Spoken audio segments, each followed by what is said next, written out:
അസ്സലാമു അലൈക്കും dear friends. ഇന്നത്തെ നമ്മുടെ സ്പെഷ്യൽ നിങ്ങൾ ആരും ഇതുവരെയും ട്രൈ ചെയ്ത് നോക്കിയിട്ടില്ലാത്ത ഒരു അടിപൊളി വെറൈറ്റി റെസിപ്പിയാണ്. നമ്മുടെ ഈ വീഡിയോ കണ്ടുകൊണ്ടിരിക്കുന്ന സമയത്ത് നിങ്ങൾക്ക് ഇഷ്ടപ്പെടുകയാണെങ്കിൽ ഒന്ന് ലൈക്ക് ചെയ്തേക്കണേ. അതുപോലെ തന്നെ നമ്മുടെ ഈ ചാനൽ ആദ്യമായിട്ട് കാണുന്നവരും ഇതുവരെയും സബ്സ്ക്രൈബ് ചെയ്യാത്തവരും പ്ലീസ് ഒന്ന് സബ്സ്ക്രൈബ് ചെയ്തേക്കണേ. ഞാനിടുന്ന വീഡിയോസ് ഉടനടി കിട്ടുന്നതിനായി സബ്സ്ക്രൈബ് ബട്ടന്റെ തൊട്ടടുത്ത് കാണുന്ന ബെല്ലൈക്കൺ കൂടി ക്ലിക്ക് ചെയ്തിട്ട് ഓൾ എന്ന ഓപ്ഷൻ എനേബിൾ ചെയ്യാനും മറക്കല്ലേ.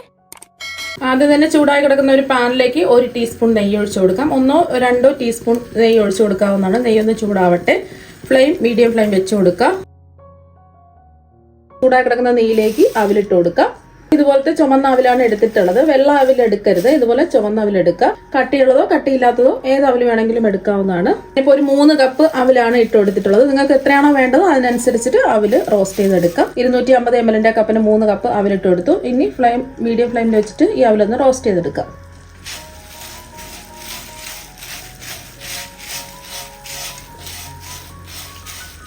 അപ്പോൾ ഞാനിപ്പോൾ എടുത്തിട്ടുള്ളത് കനം കുറഞ്ഞ അവിലാണ്.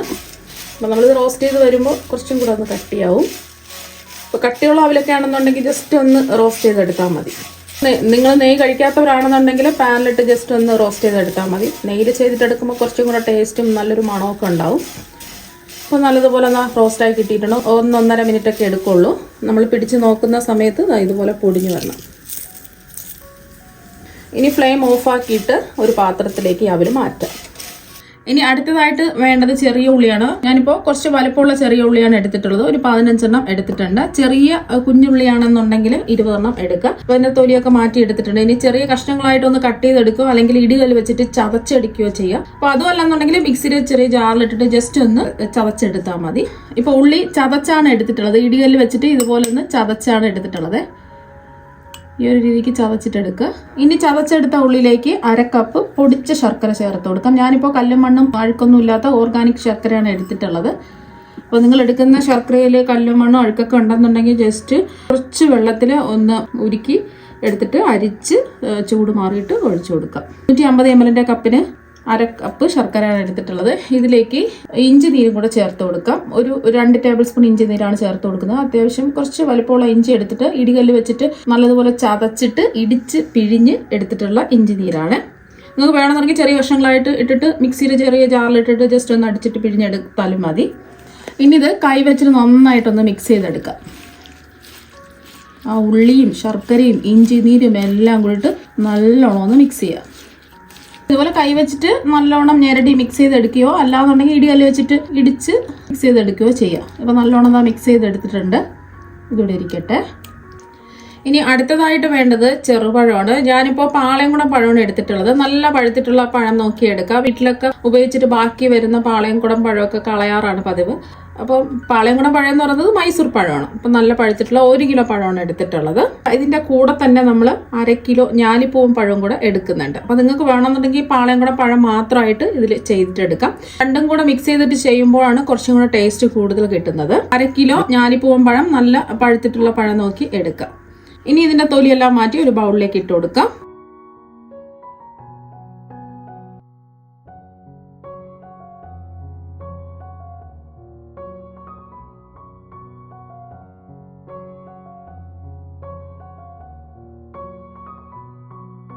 പഴത്തിന്റെ തൊലിയെല്ലാം മാറ്റി ഒരു ബൗളിലേക്ക് ഇട്ട് കൊടുത്തിട്ടുണ്ട്. ഇനി ഇതിലേക്ക് നമ്മൾ ഈ ഒരു വലിപ്പത്തിലുള്ള അത്യാവശ്യം വലിപ്പമുള്ള ഒരു നാരങ്ങയുടെ പകുതി നാരങ്ങ പിഴിഞ്ഞിതിലേക്ക് ഒഴിച്ചു കൊടുക്കാം.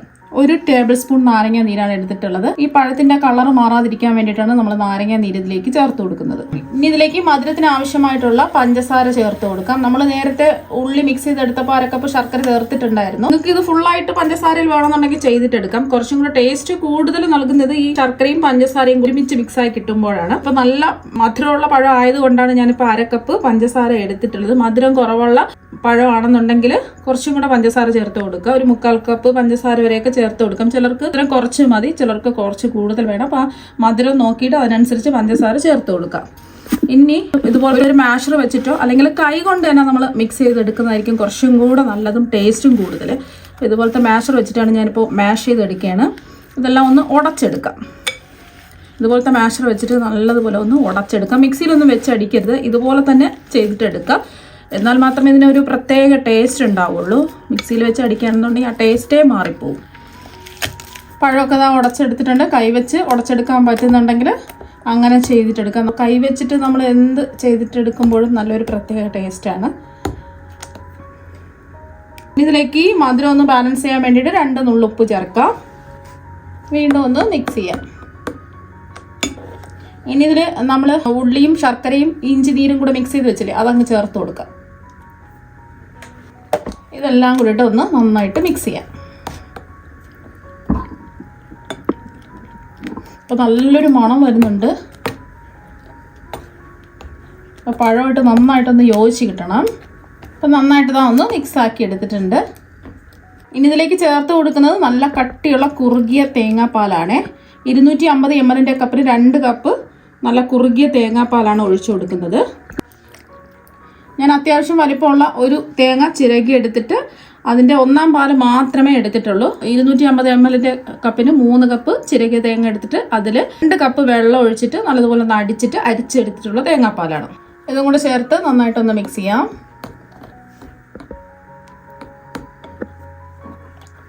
ഇപ്പം എല്ലാം ഒന്ന് മിക്സ് ചെയ്ത് എടുത്തിട്ടുണ്ട്.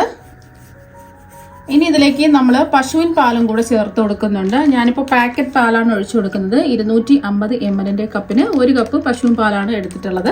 അപ്പോൾ ഇതിപ്പം തിളപ്പിക്കേണ്ട ആവശ്യമൊന്നുമില്ല. പാക്കറ്റ് പാലായതുകൊണ്ട് തിളപ്പിക്കേണ്ട ആവശ്യമില്ല. അല്ലാതെ നമ്മൾ വീടുകളിൽ നിന്ന് വാങ്ങുന്ന പാലൊക്കെ ആണെന്നുണ്ടെങ്കിൽ തിളപ്പിച്ച് അതിൻ്റെ ചൂട് മാറിയിട്ട് ചേർത്ത് കൊടുക്കാം. പലർക്കും സംശയം ഉണ്ടാവും, നമ്മൾ പശുവിൻ പാൽ ഒഴിച്ചു കൊടുക്കുന്ന സമയത്ത് ഇത് പിരിഞ്ഞു പോകുമോ, നമ്മൾ നാരങ്ങ നീരൊക്കെ ചേർത്തുകൊണ്ട്. അങ്ങനെ പിരിഞ്ഞൊന്നും പോവില്ല. നമ്മളിത് ലാസ്റ്റിലാണ് ചേർത്ത് കൊടുക്കുന്നത്. അപ്പോൾ നിങ്ങൾക്ക് വേണമെന്നുണ്ടെങ്കിൽ തേങ്ങാപ്പാലിൽ മാത്രമായിട്ട് ചെയ്തിട്ടെടുക്കാം. ഈ പശുവിൻ പാലും കൂടെ ചേർത്ത് കൊടുക്കുമ്പോൾ നല്ല പ്രത്യേക ഒരു ടേസ്റ്റ് ആയിരിക്കും. അപ്പോൾ അതുകൊണ്ടാണ് പശുവിൻ പാൽ ചേർത്ത് കൊടുത്തിട്ടുള്ളത്. അപ്പോൾ നന്നായിട്ടൊന്ന് മിക്സ് ചെയ്യും. ഒരുപാട് ലൂസായി പോകരുത്, കുറച്ച് കട്ടിക്കാണ് ഇരിക്കേണ്ടത്. പാലും കൂടെ ഒഴിച്ചു കൊടുത്ത് അതാ ഒന്ന് മിക്സ് ചെയ്തെടുത്തു. ഫ്ലേവറിന് വേണ്ടിയിട്ട് 1 ടീസ്പൂൺ ഏലക്ക പൊടിച്ചത് ചേർത്ത് കൊടുക്കാം. ഇത് വെറുതെ ഏലക്ക പൊടിച്ചെടുത്തതാണ്. ഏലക്ക ആണെന്നുണ്ടെങ്കിൽ ഏലക്ക ചതച്ചിട്ട് കൊടുത്താലും മതി. അപ്പോൾ ഏലക്ക പൊടിച്ചതും കൂടെ ചേർത്ത് ഒന്ന് മിക്സ് ചെയ്യാം. നല്ല അടിപൊളി ടേസ്റ്റാണ് കഴിക്കാൻ വേണ്ടിയിട്ട്. വീട്ടിൽ പഴമൊക്കെ ബാക്കി വരുന്ന സമയത്ത് ഇതുപോലെ ഒന്ന് ട്രൈ ചെയ്ത് നോക്കാം. പ്രത്യേകിച്ച് ശ്രദ്ധിക്കുക, നല്ല പഴുത്ത പഴത്തിൽ വേണം ഇത് റെഡിയാക്കി എടുക്കാം. നമ്മൾ പഴുക്കാത്ത പഴമൊക്കെ എടുക്കുകയാണെന്നുണ്ടെങ്കിൽ ഒരു കറ പോലെ ഉണ്ടാവും. അത് കഴിക്കാൻ അത്ര ടേസ്റ്റ് ഉണ്ടാവില്ല. നമ്മൾ കഴിക്കുന്ന സമയത്ത് അത്ര ടേസ്റ്റ് ഉണ്ടാവില്ല. അതുകൊണ്ട് നന്നായിട്ട് പഴുത്ത പഴം നോക്കി എടുക്കുക. അപ്പോൾ ഇതിവിടെ റെഡി ആയിട്ടുണ്ട്. ഈ ഒരു കട്ടിക്ക് വേണം ഇത് റെഡിയാക്കി എടുക്കാൻ. പാകത്തിന് മധുരമൊക്കെ ഉണ്ടെന്ന് നോക്കുക. ആവശ്യമുണ്ടെങ്കിൽ ശർക്കരയോ പഞ്ചസാരയോ ചേർത്ത് കൊടുക്കാവുന്നതാണ്. കണ്ട നല്ല അടിപൊളിയായിട്ട് ഇതാ കിട്ടിയിട്ടുണ്ട്. കഴിക്കാനും അടിപൊളി ടേസ്റ്റാണ്. ഇനി ഇതെങ്ങനെയാണ് കഴിക്കേണ്ടതെന്ന് കാണിച്ചു തരാം. നമ്മൾ റോസ്റ്റ് ചെയ്തെടുത്ത് അവലൊരു പ്ലേറ്റിലേക്ക് മാറ്റിയിട്ടുണ്ട്. ഇനി ഇതിൻ്റെ മുകളിലായിട്ട് നമ്മൾ പഴത്തിൻ്റെ മിക്സ് തയ്യാറാക്കി എടുത്തില്ലേ, അത് ഒഴിച്ചു കൊടുക്കാം. ഇതിൻ്റെ നടുഭാഗത്തായിട്ട് ഒഴിക്കാം.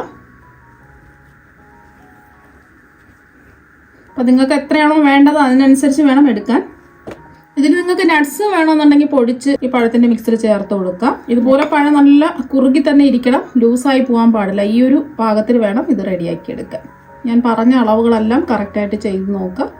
അപ്പോൾ അതിൻ്റെ മുകളിലായിട്ട് കുറച്ച് നമ്മുടെ ആ പഴത്തിൻ്റെ മിക്സ് ഒഴിച്ചു കൊടുത്തു. നിങ്ങളുടെ ആവശ്യത്തിന് മാത്രം അവിലും അതുപോലെ തന്നെ ഈ പഴത്തിൻ്റെ മിക്സ് എടുക്കുക. എന്നിട്ട് ഇതുപോലെ കൈ വെച്ചിട്ട് കുഴച്ച് കഴിക്കുക. അടിപൊളി ടേസ്റ്റാണ്. ഇത് ബ്രേക്ക്ഫാസ്റ്റ് ആയിട്ടും കഴിക്കാം, വെറുതെ കഴിക്കാനും നല്ല അടിപൊളി ടേസ്റ്റാണ്. കണ്ടില്ലേ, അവിലൊക്കെ നല്ല ക്രിസ്പി ആയിട്ട് തന്നെ ഇരിപ്പുണ്ട്. അപ്പോൾ എന്തായാലും പഴമൊക്കെ ബാക്കി വരുന്ന സമയത്ത് ഇതുപോലെ ഒരു പ്രാവശ്യം ഒന്ന് ട്രൈ ചെയ്ത് നോക്കുക. തീർച്ചയായും നിങ്ങൾക്ക് എല്ലാവർക്കും ഒരുപാട് ഇഷ്ടമാകും. അപ്പോൾ നമുക്ക് മറ്റൊരു വെറൈറ്റി വീഡിയോ ആയിട്ട് വീണ്ടും കാണാം. താങ്ക്